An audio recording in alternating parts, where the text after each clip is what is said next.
What does it take to love yourself, to realize your self-worth, and shine the light within you? A lot of hard work and determination, according to my first guest today. To discuss her personal and most inspiring story, joining me now is Nehanda. Hello, Queen. Hello. Hello. I'm so happy we finally get to do this. For those who don't know you yet, there's a lot of people who know you anyway.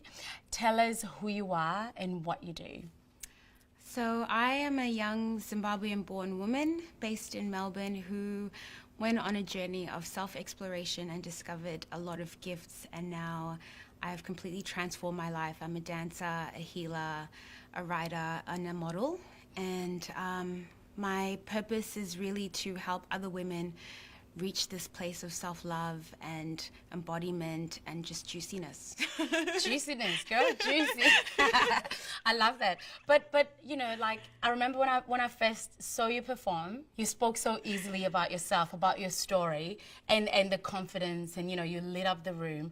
But this has not always been the case in your life. You've dealt with low self-esteem. You've dealt with body image issues, and there was even a point where you wished you were white. And you know, like, take us there. Just tell me about that time in your life. So that kind of started, I suppose, in my 20s when I left Zimbabwe and I went to South Africa and New York and then ended up in Australia. And during that time, I was figuring out, who am I as a woman? Yeah. And I started taking the images that were around me in the external world of what a black woman should be, and you know, all I was seeing is she had to be as white as possible. So I was like, okay, cool, I'm gonna be as white as possible to be accepted. And it didn't work out so well for me. And during that time, I developed mental health issues. I also experienced trauma when I was a little girl, which then led to me creating really dysfunctional relationships. So attracting partners that were psychologically abusive, emotionally abusive. I was, sexually traumatized. It was a whole list of things that led to me having alcohol problems, drug problems, just really wanting to not be here anymore because I was in such a dark place and feeling so lost. And that went on until 2012 when I quit my job in IT and decided that I'd rather be dead than continue living the way that I was living, and I was going to do whatever it took to heal. And you know, what did it take for you to be here, to be in this amazing space? It's taken a lot of tears. Yeah. A lot of tears, a lot of determination and will to just be the best version of myself. And once you make that decision, it's like nothing can stop you. And you have so much reinforcement, like you watch your life getting better and better at each stage. There's really no going back. No. It's just one way, and it's up. Oh yeah. And tell us your practice, because you know, to get there, obviously part of the hard work, and you know, with the tears and everything, it's you going in certain places, using certain techniques and practices. Do you want to tell us a little bit about your practice? Well, first practice is meditation. That was the first thing I learned, and it's really hard, but it is so worth it. It is the one thing that helps me stay centered. Yoga, Kundalini yoga particularly, yin yoga. I do a lot of dancing as well in nature. And I sort of have a rule. As soon as I wake up in the morning, I set my intentions for how I want to use my energy for the day. And I spend time aligning with my soul. So that means having time to just be quiet. And when I don't do that, I don't usually have very good days. It's kind of like I'm all over the place and I'm scattered. So having that commitment, that's the hard work. And you mentioned a little bit that you know, your purpose is to help others, you know, find this kind of way. And I know you use your art to heal. Can you tell us how that works? So I noticed whenever I danced or I wrote something, I shared an intimate perspective or something I was just contemplating on social media, that it really helped a lot of other people going through the exact same thing. And I realized that words are a very powerful medium for healing. So are pictures, because pictures can help us form a new reality and a new perspective of a new way of being.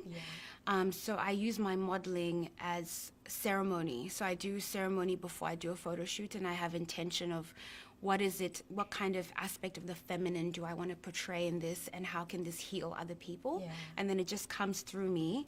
And that's how I use art as a form of healing, because art is a universal language, but it's all healing for you, and it's also healing for other people. Yeah. And I feel once you've been on a journey of self-love, naturally you want to take other people on the journey with you. And I know that, you know, without getting too personal, I know that you're in a really beautiful space right now. You know, in comparison to what you've experienced in the past, what advice would you give to yourself at that time when you were going through that, which, you know, somebody else might be going through right now? I think surrender and acceptance of the situation in every moment is how you get through the dark times, because right now I am in a very good space. I'm in love. And but at the same time I still have challenges. Yeah. The difference is now when I'm going through challenges, I go into a witness perspective. So I witness myself going through challenges and difficulties, and how you deal with stuff changes. So now I come into a space of acceptance a lot quicker. Now what I would say to the younger me is just keep expressing and keep making art, and just accept where you're at in every moment. Yeah. Oh, wonderful. Oh my God, thank you so much. It's been amazing. I know your story goes way deeper than that. I wish we had more time, but I really appreciate you, and I hope, you know, your story touches somebody, because these things are very important. So thank you. Thank you, Dorcas, for having me. And yeah, I do hope that for all of you who are going through a difficult time or struggle, I really encourage you to just dig deep and transform your life, because you can, and you're here to shine. Oh, shine on. You're so beautiful.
Thank you so much.